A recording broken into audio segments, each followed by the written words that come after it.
Imagine getting up every day full of energy as if you were in your 20s again.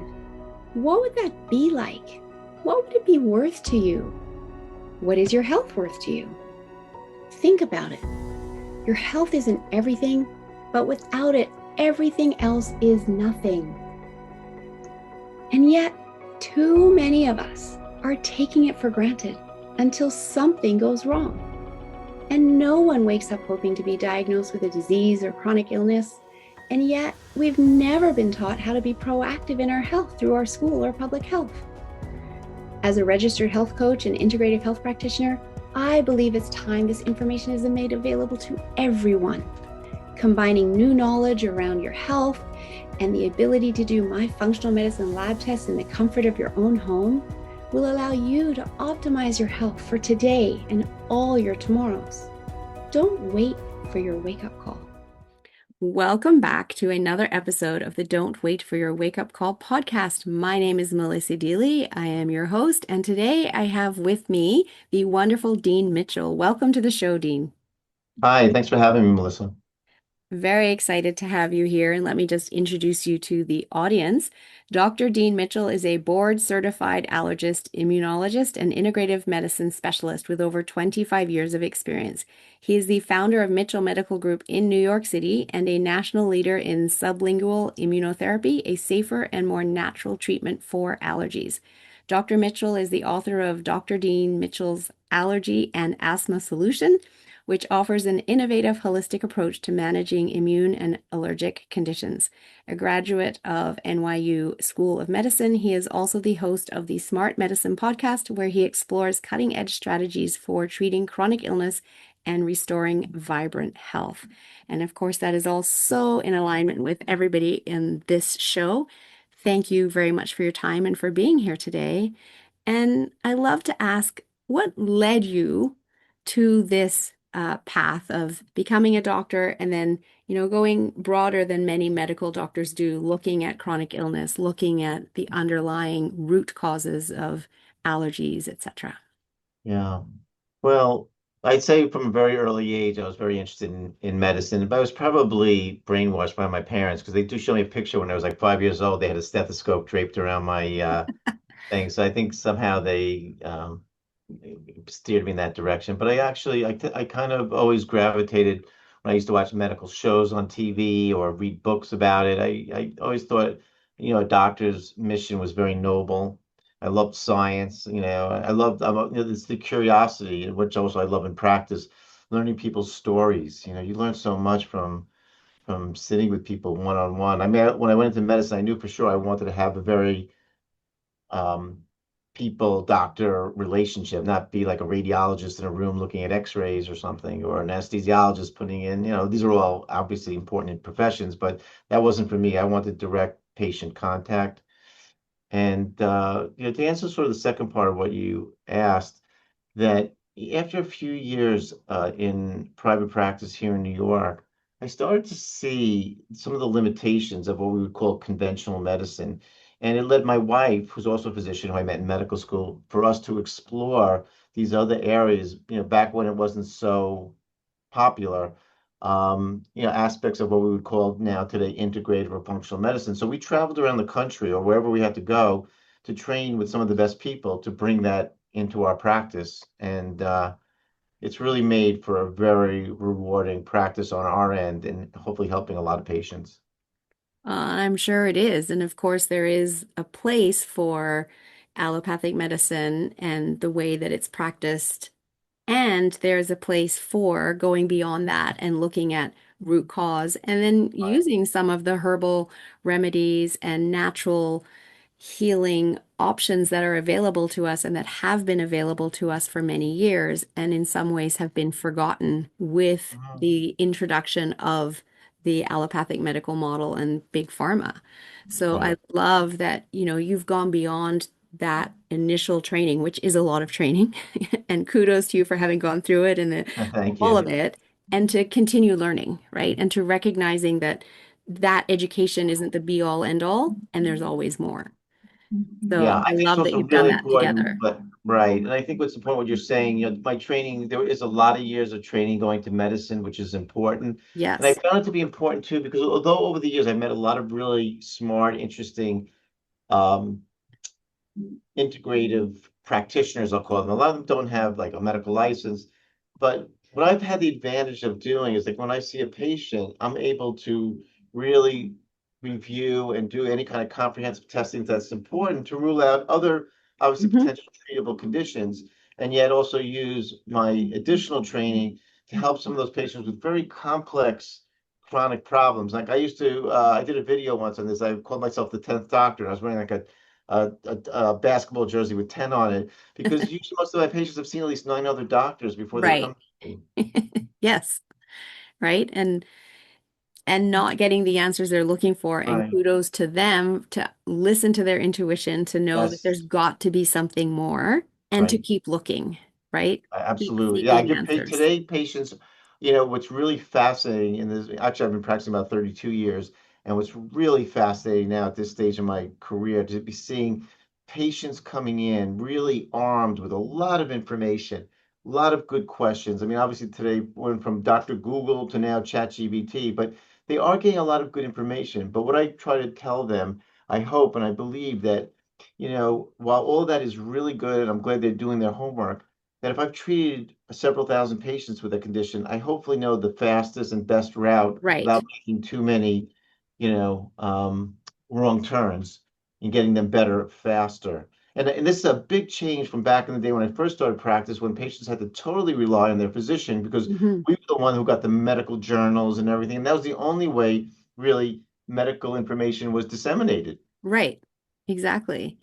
And what I love about the people coming in with all of this information, that can still be information overwhelm for them because It now it's is. almost gone the complete other way and there's so much information and some of it can be conflicting and they don't know, well, Right. for me, which is the right path. And that's where working with you, you can, with all of the knowledge that you have, you can guide them on the right path for them, which might be a slightly different path to the next person, right? Because Correct. we're all Right. individuals. You're bringing out one of the most important. I'm also talking to patients. I say to them, when I go to a physician myself, but actually the most important decision I make is the physician I choose to go to. Because when Yes. I go, I am the patient. And I will listen, and obviously I'm fairly educated, but I might not be an expert in that particular field that they are. So I'm Right. really going to really trust their judgment that it makes sense. And so that's what's really important to patients that they do their homework to see, make sure they're getting to the right practitioner, the right fit for them. Absolutely. 100%. I love that. So I also love that you spend time focusing on the microbiome. And, I love what Hippocrates said thousands of years ago that all dis-ease starts in the gut. I like to flip that around and say all health starts in the gut. If we can keep our microbiome healthy, then our chance of even ending up with some kind of chronic illness is much lower. And that's an area that you spend a lot of time focusing on. So let's just talk So, about the microbiome and the importance of that to your patients and having them understand it. yeah. I think which is really important too. You had mentioned my first book, Dr. Dean Mitchell's Allergy and Asthma Solution, which I wrote 20 years ago, I think. It's a long time ago. But my newer book, Conquering Candida, is really about what you just mentioned. In my private practice over these past several decades, I was seeing a condition which I wasn't taught about in medical school or residency. Hmm. I was seeing these patients, a lot of them with a lot of unusual chronic illnesses, chronic fatigue, brain fog, things we kind of associate now with COVID. But I was seeing these patients, for the last 2 decades. And I was actually fortunate. My wife was a little bit more involved first before I was, that she was trained with somebody who's familiar with Candida overgrowth. Now, Candida overgrowth, I can tell you in the United States, I don't know about in other parts of the world, was a very controversial diagnosis. And I could understand why, because I trained in my residency here in New York in the late 1980s, early 1990s at the height of the AIDS epidemic. And most conventional doctors would associate Candida with an immune compromised patient, like an AIDS patient Oh, or a okay. patient on chemotherapy, but Right. not in a person that didn't have any of these medical, Issues. situations. But what my wife and I were seeing, and this was based on the work of Dr. William Crook, who did this work in the 1980s, a really pioneer in his own way, was that patients were having those symptoms I just described, but most of the time it seemed to come after many courses of antibiotics, sometimes courses of antacid blockers, the powerful ones like Mhm. the proton pump inhibitors. Yeah. This was changing the gut microbiome Hmm. and causing manifestations even outside of the GI tract. And that's that whole concept of leaky gut. So, and we found by treating these patients with vitamin therapy, antifungals, and even sublingual immunotherapy, we were able to get these patients back to a much better quality of life. By restoring their gut microbiome. Exactly. Beautiful. Love that. And it's also, in my understanding, it can be very difficult for conventional doctors to even diagnose it. So Yes, it's a it, very this is what frustrates the clinicians. It frustrates patients too, is that it is essentially a clinical diagnosis. I just had a patient who I think I was mentioning to you came to me from Canada today, to New York to see me about this exactly. And when they asked me that question, what kind of test, and I explained to him this is a very clinical diagnosis. That's why I spend the time getting the patient's history. I don't have an assistant do it. I need to, be firsthand hearing that. Because unfortunately, at this time, stool, urine, blood, they're not very helpful. I'm pushing, hopefully, get to some companies to do a breath test, which I think will be useful, but we're not there yet. So at this point, I really rely on patient's symptoms and signs to make the diagnosis. and yeah, so that's love that you do that because I know in my world that there's people that they spend a lot of time going to doctor to doctor to doctor, like you said, the 10th doctor, and getting told there's nothing wrong with you or it's all in your head because their Oh, results are normal, and yet they right. know intuitively something is wrong and that they shouldn't feel this way. They didn't used to feel this way, so why do they feel this way now? Something's changed, and if I could Exactly. understand that, I could do something about it. Sure. You put that So, very well. oh, thank you.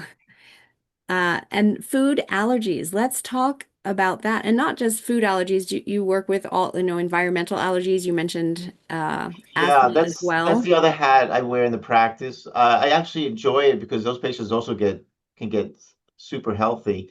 For about 25 years, I've been doing the sublingual immunotherapy. This is in contrast to allergy injections, which I think have a lot of downsides to them.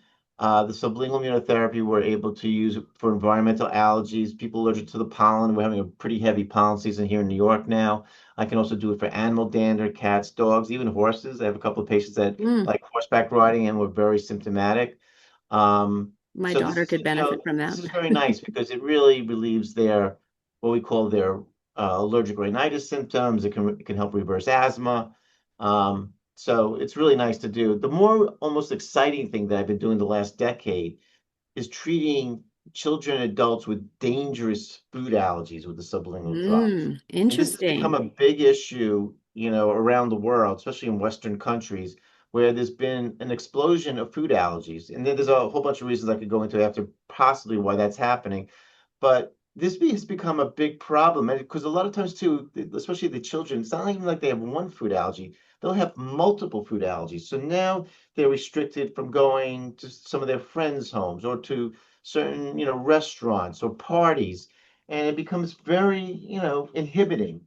And Hmm. what we do with the sublingual drops, we treat them not so they can go out and eat, peanut butter and jelly sandwiches. We treat them so that by accident there's a peanut in the cookie that a friend gives them or a cake, that they don't go into a dangerous reaction and they're protected. And I think this is a big service to them and to Yes. their parents and to help their, socialization and lifestyle. Absolutely, because, what child wants to be restricted from going to birthday parties or, No, not it's being able to eat the food that other kids eat, et cetera, et cetera. And it's tough. One of my best friends, her daughter, who's now 24, has a peanut allergy. And so right. she has to be very, very careful They about do. what she Super eats. vigilant. Yeah. Yes, exactly. And always carry the EpiPen, et cetera, et cetera. And tragically, years ago in Montreal, I heard of a case where a girl was very, very allergic, and her boyfriend kissed her, and he'd had some peanut on his lips from whatever he'd eaten earlier in the day, didn't realize it was still there, and she had an anaphylactic reaction. So Yeah. it's a very common thing, and let's talk about that because you just mentioned that, why we're seeing more of these, dangerous food allergies cropping up in Yeah. today's society than even 20 years ago or 40 years ago. Yeah, I think it circles back to what you talked about the microbiome again. I mean, obviously we haven't figured it all out yet, but I have to tell you, I think in my heart of hearts that the issue again is antibiotics early in life. And I think we're hopefully starting to move away from that, but children that were treated with antibiotics within even the first year of life, there's been studies showing that they have an increased allergic asthma. I'm almost sure that it really affects their having increased food allergies. There are obviously other factors involved, genetics and probably other things that have disrupted the microbiome. But this It's a is an big one. increasing problem, and it's really increased, like I think, like two or three-fold in the last several decades. And then the other piece to that, that in my knowledge is there's so many more cesarean births because it's Yes, easier. yes, And, the OBGYN doesn't have to get up in the middle of the night. It can be all planned. And right. however, then baby doesn't come through the birth canal and get all of those great microbes as the foundation for that microbiome. Yeah, so that's something I ask all the time too. I usually ask how the child was born. Was it vaginal cesarean? I ask if the mom breastfed, and I ask, Yes. was the mom on antibiotics during the pregnancy? Was the child treated with antibiotics early in life? Yes, absolutely. And I also have learned and find this fascinating that the health of our microbiome goes back 4 generations on mama's side. Hmm. And if we go back 4 generations, like where was our great great great grandmother living? What kind of food were they eating? Hmm. And how have we shifted away from that now to the food industry that we have today, which is also damaging our microbiome health with Yeah, all of the chemicals in the food and the sugars, et yeah, cetera, et cetera. sure. So, yeah. Now, something else that you offer is MCAS, is the acronym that you use for that? Yes, we call it MCAS, Mast Cell Activation Syndrome. Yeah, that's a fascinating topic. I'll hopefully inform your listeners quickly that I learned about mast cells when I was back in my training, when I did my special immunology, allergy, infectious disease training back again in the early 1990s. And at the time, this thing called mast cells, we were told had only to do with people that were allergic. Um, Fine, that's what the textbook said, and we saw that. We understood that these cells were joining our tissue. Kids, adults that had allergies, the allergen would bind to these cells and then cause the cells to release histamine, and that's why people got allergic conditions. I just remember one thing because I like to think about things, thinking way back then, like, why would God invent a cell just to torture allergy patients? That just There didn't has sit to be well with me. another purpose, right? Right. He's a very benign, God. So, and then over the years, we started really in the last decade, we started to hear about this condition called mast cell activation syndrome. And one of the similarities to Candida was, again, the conventional doctor said, this is a made-up diagnosis. This is not real. Um, but then something really dramatically brought this to light, and it was COVID-19. All of a sudden, I was seeing in my practice patients that had never had an allergic reaction in their life to food or anything. Some of my patients were down to eating 4 foods. They were just reacting to so many different Everything. things. Wow. Yeah. Yeah. And clearly, the COVID infection, or sometimes, unfortunately, the vaccine, triggered this immune response. And it really made me do the deep dive to explore more about this idea of mast cell activation. And the more I did it, the more I found out.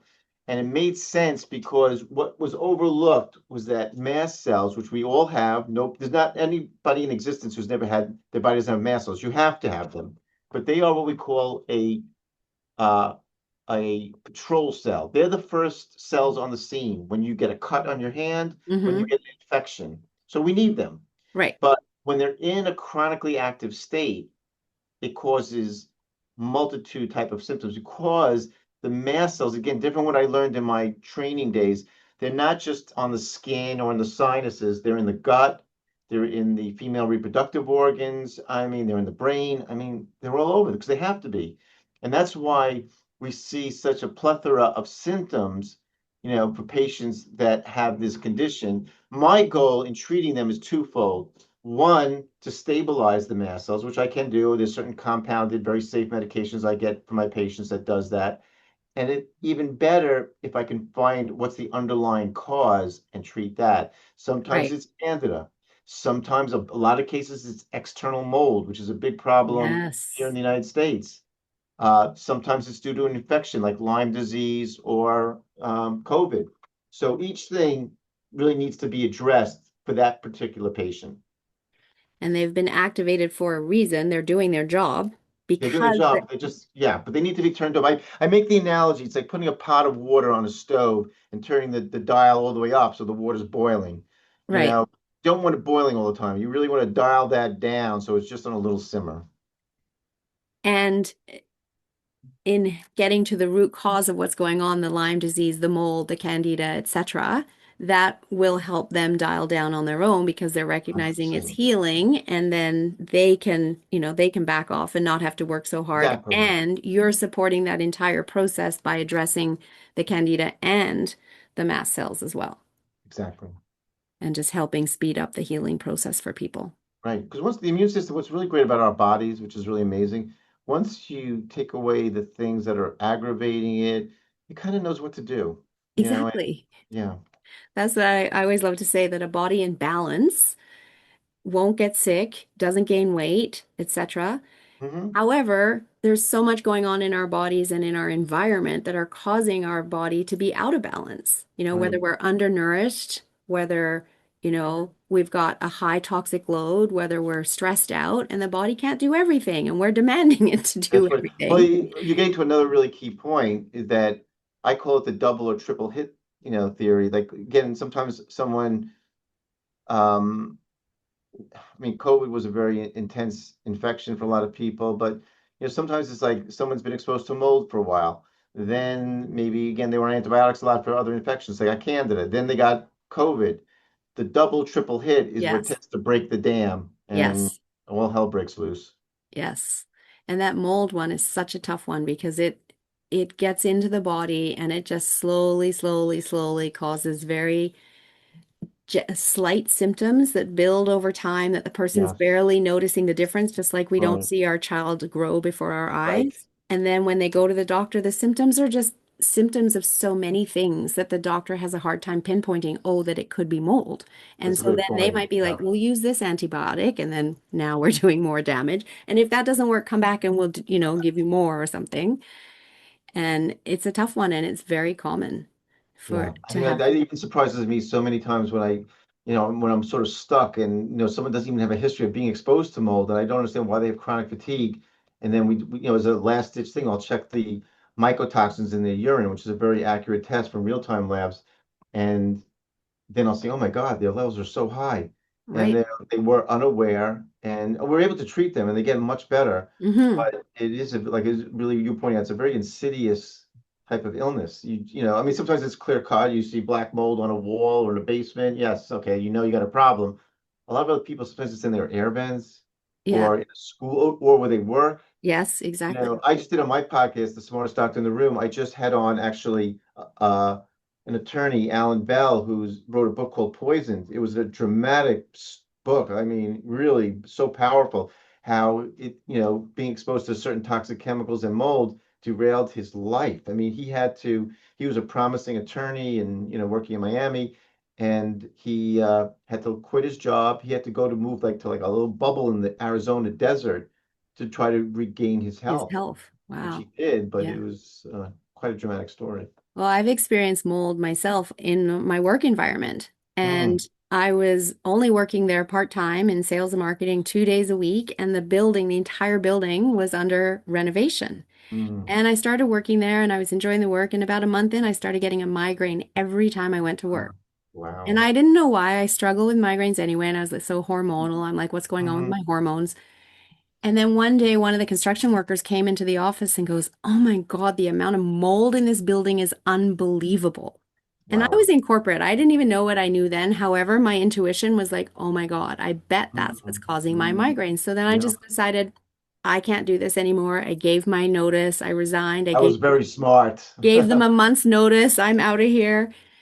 And the funny thing is by the time the month was up, they got all the mold out of the building and they were starting the reconstructive process, and I wasn't getting the migraines anymore. However, it was fine I was happy to move Yeah, on because and sometimes it can stay in the air for a long time also, yeah. even when they, supposedly remediate. But yeah.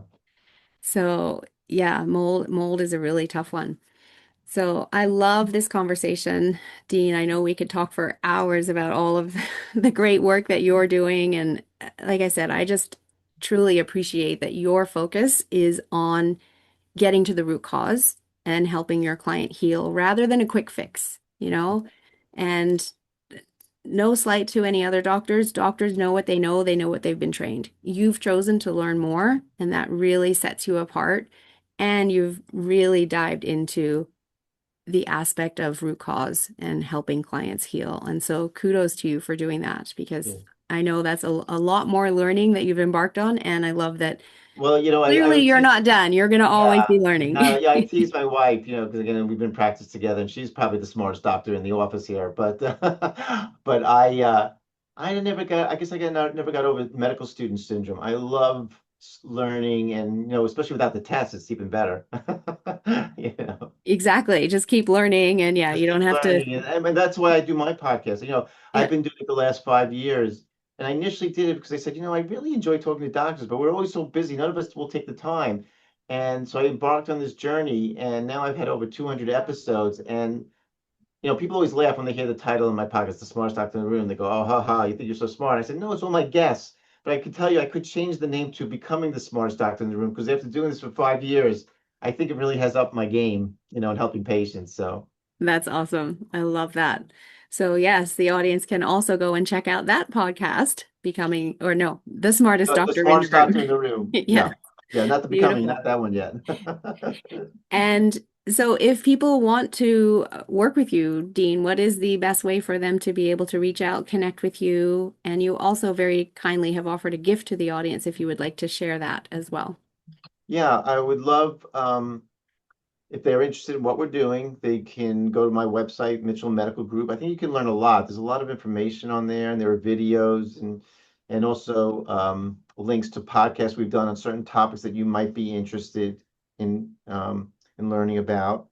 And yeah, we're going to be offering the Conquering Candida book to a set of the listeners. And yeah, I think Awesome. that's Well, fine. I have that all in the show notes here. And I love to ask every guest that comes on this show, what does "don't wait for your wake up call" mean to you? Yeah, that's a good one. I'm a strong believer that you have to think about what you want to do in your life, but really concrete goals. Because I almost do that every year. Like I'll say to myself, I'll never forget. Like when I said I was coming back from a trip 5, 6 years ago, it was one of the few trips I made abroad to Europe, and I was coming back and I said, I want to start a podcast. So I did it. And I said to myself, I want to treat patients with dangerous food allergies. So I set that up to do that. And I said to myself, I want to write a book about Candida, and I did it. So I think it's really saying to yourself, what do I really want to do to contribute? And then getting down and doing the hard work and doing it. That's awesome. Just deciding, right? It Yeah. sounds to me you decided and then you did it. And Yes. Yeah. yeah, When so you write it down, you sort of have it staring at you saying, yes, I still haven't done this yet. Are you going to do it? Yeah, so, write it on the fridge or somewhere where it's obvious. yes. So yeah, that's awesome. I love that. Don't wait, just do it. And as we wrap this episode, thank you so much for your time here. What last words of wisdom would you like to share with the audience? I think as we've discussed today, definitely be proactive in your health. There are a lot of good practitioners. But again, you have the most skin in the game. So do your homework, find out about whatever's bothering you, find the best practitioner, hopefully, that you can find, and get as healthy as you can. Beautiful. I love that because we all have one life. Let's be Yes. healthy and live it for as long as we Yeah. can. So thank you very much for coming on the show. And thank you too to my audience for being curious, for tuning in, wanting to learn about your health, for showing up each and every week. And if this episode resonated with somebody that you know, please share it with them as well. Your unconscious mind is powerful. It's the other 90% of your mind. And yet, you're not even taught about it at school. What if you could access the other 90%? It would be like driving the highway in sixth gear instead of first gear. That's what you're doing when you only know the tools of the conscious mind, the 10%. You're going through life in first gear. Are you ready to ramp up and go through life in sixth gear? Learn the powerful tools of your unconscious mind, healing trauma, clearing anxiety in minutes rather than weeks, months, and years? Join our next Meet Your Unconscious Mind workshop so that you can start to learn the power that you already hold within and the tools to access it. Look for the link to register in the show notes.